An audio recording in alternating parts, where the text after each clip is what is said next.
Good morning, class. This is Dr. Willis. I wanted to take this time to not only do your weekend announcement, but really focus on that Module 4 topics identification paper. But really quick, before I get into that, be sure to get your responses to your peers within the discussion board. Get those completed. You should have already done that initial post. And in that initial post, all the discussion board was asking was for you to talk about your approach with academic research versus just a generic research process. So a lot of you already did that initial post. So continue to respond to your two peers and make sure you follow those response instructions. Now, let's move on to the topic identification paper. Now, the first part of that paper is simply to select a topic. And this is critical. We really want to spend some time and select a topic within your discipline area, within your program of study. So the best thing to do, the easiest thing to do is to go to Google and type in research topics in the creative writing field, research topics in the communications field, or whatever your subject area may be. You want to find out what has already been researched. That is the best way to choose a topic. Or you simply find something that's been pressing you, that you really want to find that information on within your research area. And then you just kind of form it into a research question or into a problem statement. And then you want to talk about why it's relevant. So let's say if your major is communication, okay? An example of a topic for communication could be the impact of social media on peer-to-peer communication, or the impact of cellular devices, texting, on the level of communication in society today within teenagers, something like that. So you can play with your topic. You can kind of flirt with different ideas related to your topic. And once you find that topic, you want to talk about the problem that you want to research about that topic. And you also want to explain why it's relevant. Now, once you do that, the next steps are important. You want to find 3 sources to support that topic. Okay? Now, two of those sources can be from anywhere.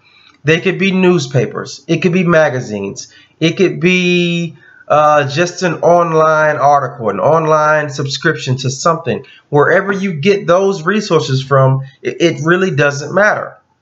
But it needs to be 2 from any source. All right? Now, let's say when you find your first one, let's say you find your first one from National Geographic. All right? So you want to list the article title. Then you want to talk about who wrote the article. Then you want to talk about the writing within that article, how did they disseminate information? Did they ask any questions? What were the authors trying to convey? All right? Now, that's for your first 2 sources. So you find them from anywhere, talk about the writing, talk about the information, talk about the questions, talk about the overall gist of the articles. Now, for your last source has to be scholarly, peer-reviewed articles. This is critical, y'all, because this article will follow you the rest of the term.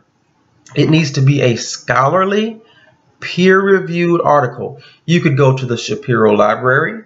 You could go to Google Scholar. I sent you a link via the announcements that gives you several databases that will help you find scholarly, peer-reviewed sources. Now, the important thing is this. Hold up, I'll backtrack. When you find your scholarly, peer-reviewed source, you want to do the same thing. You want to list the article, the title. You want to list the author. You want to talk about the writing style and format. You want to talk about how information was given. You want to talk about any questions that were asked by the author.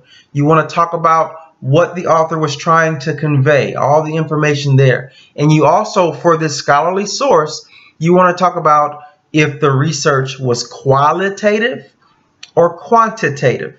Now, qualitative, you know what? Qualitative is going to involve any case studies, any interviews. If you're a creative writing major, if you are a history major, sometimes communication, most of your research will be qualitative.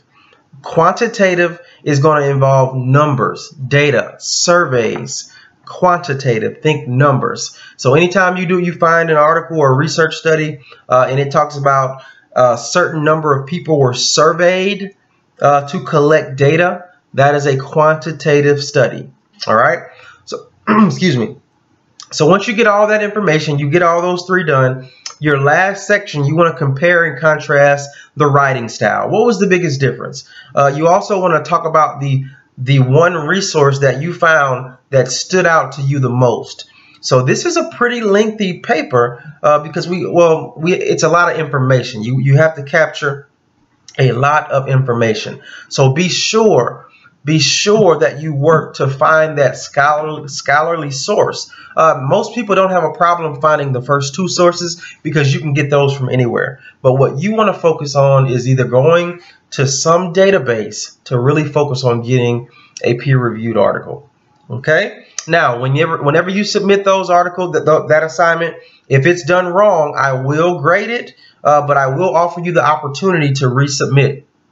And this is one of the modules where a lot of people have to resubmit this assignment because they failed to find that peer-reviewed source. So I will help you through the process.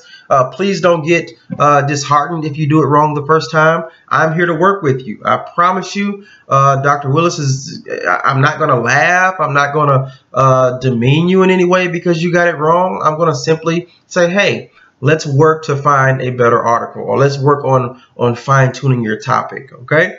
And that's going to be due Sunday by 11:59 p.m. All right, and this announcement went about 2 minutes longer than I thought it would, so I'll go ahead and end there. If you have questions, concerns, please reach out to me via email, and I'm happy to respond to you. All right, y'all have a great weekend. Bye-bye.